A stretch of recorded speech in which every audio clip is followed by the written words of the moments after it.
어제부터 오늘까지 실시간 검색 순위 계속 1위를 찍고 있는 원종건 미투 사건 해석입니다. 제 유튜브는 미술과 영화에 특화되어 있는 유튜브죠. 하지만 미투에 대해서는 제가 언젠가 꼭 다루려고 마음을 먹고 있었어요. 제가 관심을 갖고 있는 주제이기 때문에. 미투를 미화한 영화들에 대해서는 제가 점수를 다 후려쳤죠. 저는 이 영화를 굉장히 재밌게 몰입을 해서 봤지만 마지막을 이렇게 미투로 끝내는 거에 제가 좀 열받아서 별점을 3개만 주겠습니다. 우먼인 할리우드는 10월 29일 오후 7시 30분에 CGV 용산 아이파크몰에서 일반 시사회로 봤습니다. 전 이 영화의 별점 2개 주기도 좀 어려운 것 같아요. 아무튼 2개. 왜냐하면 미투는 근본적으로 위헌적이고 그리고 근본적으로 마녀 사냥으로 갈 수밖에 없는 폭로 방식을 취하고 있다고 저는 생각해요. 원종은 미투? 사건 요약하면 이런 거죠. 더불어민주당에서 2020년 총선을 대비해서 인재 영입 2호로 영입한 사람이 원종건인데 그 사람의 미투가 어제 터졌죠. 자칭 전 여친이라는 사람이 아이디가 알렉 벤자민인데 쭉방 카페라는 그 여쪽 카페에 폭로를 했어요. 내용이 되게 좀 무한한데 원종건은 여자친구였던 저를 지속적으로 성노리게 취급해왔고 여혐과 가스라이팅으로 저를 괴롭혀왔습니다.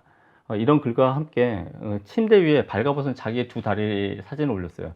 다리에 멍자국이 조금 있는데 그 사진을 올린 이유가 자기 자취방에서 성관계를 하기 싫다라 그랬는데 강제로 하다가 생긴 거래요. 이게 뭐 성폭력이라는 거죠.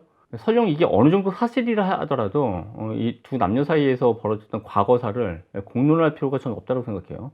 그리고 또 제가 정말 묻고 싶은 건 이렇게 치가 떨리는 남자하고 왜 1년 동안 사귀었을까? 이 여성의 고백에 따르면 원종군과 1년 동안 연애를 했다고 하는데 고백한 내용으로 봤을 때는 파렴치한 사람이잖아요, 남자가. 근데 왜 1년 동안 연애했을까요? 둘이 주종관계에 있지도 않고 가불관계도 있지 않고 일반적인 20대 대등한 연인 사이인데 왜 1년 동안 만났을까요? 그리고 인용하기도 굉장히 민망한 원종호 씨가 잠자리에서 했던 어떤 원색적인 표현들이 있는데 전 이거는 이런 일방적인 표현들은 자제돼야 된다고 생각할 뿐만 아니라 이런 잠자리에서 오고 간 그런 대화, 사적인 대화를 우리가 다 들을 필요가 없습니다. 그리고 두 남녀 사이에 정사하는 과정에 감정 과잉으로 내뱉을 수 있는 어떤 표현들도 원래 있는 법이에요. 근데 이거를 성희롱 혹은 성폭력이란 말로 포장하는 거는 너무 과합니다.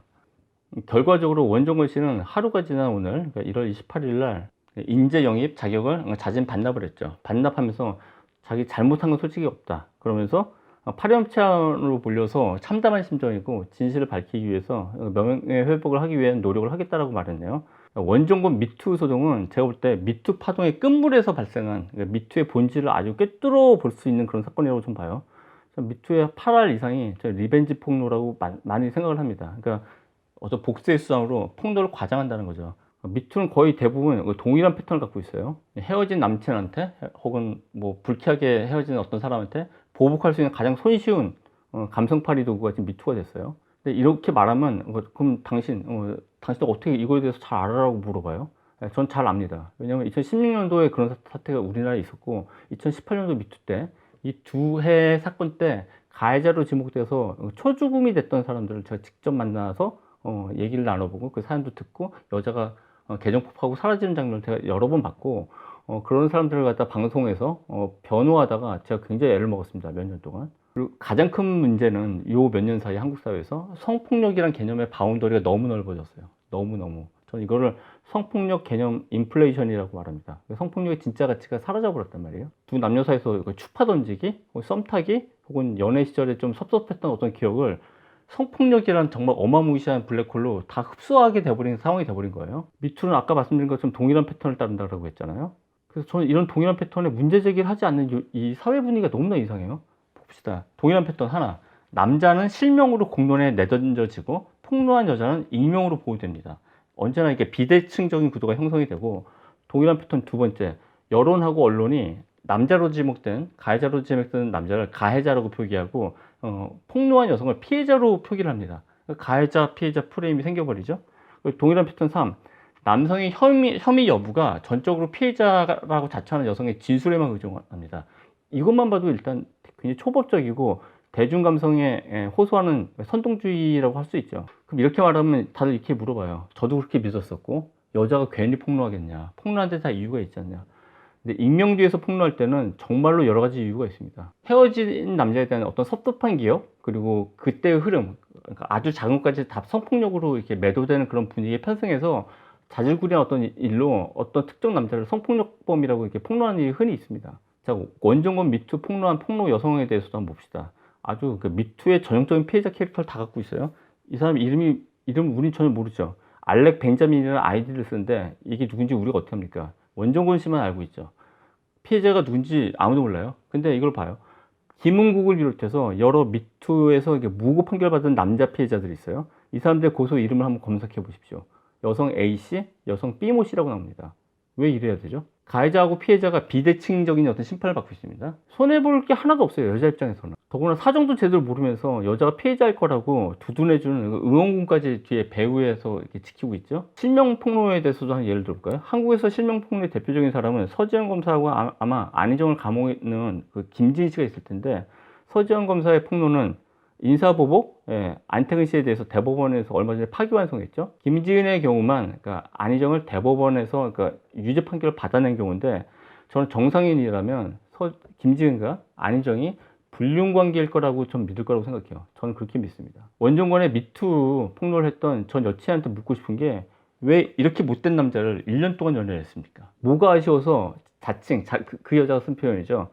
성노예를 해주면서 1년을 만났습니까? 전 여친의 폭로 내용을 읽어볼까요? 마지막에 뭐라고 썼냐면, 실제 경험을 바탕으로 쓴 명백한 사실이기 때문에 사실적시 명예훼손으로 고소한다면 오히려 본인의 만행을 인정한다는 의미가 됩니다. 자기가 고소당할까봐 겁이 나긴 났나 봐요. 또 이렇게 말해버리면 남자가 절대 고소를 못하죠. 이번 사태에 대한 원정과 민주당의 입장을 좀 봅시다. 민주당 지도부는 논란이 불거지자 원 씨를 불러 사실관계를 확인했다고 한다. 민주당 핵심 관계자는 27일 저녁 원 씨가 가지고 있는 여성과의 카카오톡 내용을 지도부와 공유했는데, 여성 측 미투와 다른 맥락의 대화 내용이 다수 나왔다. 하지만 민주당은 원 씨에게 직접 출마 포기를 선언하도록 했다. 미투가 그러니까 성역 불가침의 경전이 됐습니다. 그리고 저는 뭐 민주당이 이런 꼴을 당해도 싸다고 봐요. 왜냐하면 2018년도 미투 때 문재인 대통령이 미투를 공개적으로 지지했고, 민주당도 정치적 이해타산 때문에 경솔한 판단을 내렸죠. 그 판단에 대한 대가는 치러야 된다고 생각해요. 그 원정권 씨 같은 경우 여성의 폭로 행위가 이미 불법이죠. 그리고 폭로 내용도 남녀 상열지사에 가까운 사적인 문제이기 때문에 이게 물러나야 될 이유는 저는 안 된다고 보지만, 저는 물러나는 게 맞다고 봐요. 왜냐하면 원정권 씨의 사태는 자업자득이에요. 이 사람이 영입 인사 발표 후에 뭐 이런 말을 했던 모양이죠. 페미니즘 목소리 반영은 21대 국회의 숙명이자 시대 정신이란 뭐 이런 소리를 했던 모양이에요. 원정권 씨가 지지한 그 시대 정신 페미니즘하고 미투는 여성의 진술 자체가 증거라고 주장하는 이데올로기죠. 그 이데올로기가 시대 정신이라고 믿는 사람이니까 그 시대 정신을 따르는 게 맞습니다. 야당인 자유한국당도 이 일로 논평을 냈어요. 한국당, 원정권, 감성파리 영입, 더불어 미투당 사과해야. 곧 또 다른 기사가 나왔습니다. 원정권 탐냈던 한국당, 미투 논란 터지자 하늘이 도왔다. 기사 내용에 따르면 한국당이 사실 원정권 씨를 먼저 영입을 하려고 했다고 합니다. 하지만 원정권 씨가 영입을 이게 거절한 거예요. 그러니까 잘됐다 이렇게 나오는 거죠. 저는 그 미투하고 페미니즘이 지금 한국 사회에서 거스를 수 없는 포퓰리즘 핵심으로 부상했다고 생각을 하고, 진보권 보수권, 특히 여성 유권자의 눈치를 보느라고 양심과 정치적 소신을 내팽개친 결과가 이 민주당의 원정권 미투 사건이라고 저는 봐요. 미투 같은 21세기판 어떤 홍위병 이데올로기? 왜 홍위병 이데올로기라고 하느냐? 이것저것 모든 남녀 상열지사를 죄다 성폭력으로 환원시킬 정도로 무서우니까. 이런 홍위병 이데올로기에 대한 두 정당이 어떤 입장을 정리하지 않으면 이런 황당한 불상사는 앞으로 계속될 거라고 생각합니다. 끝으로 원정권 씨에게는 페미니즘이 국회의 숙명이자 시대정신이라는 그런 일성을 하지만 않았어도 이런 불상사는 벌어지지 않았을 거라고 생각해요.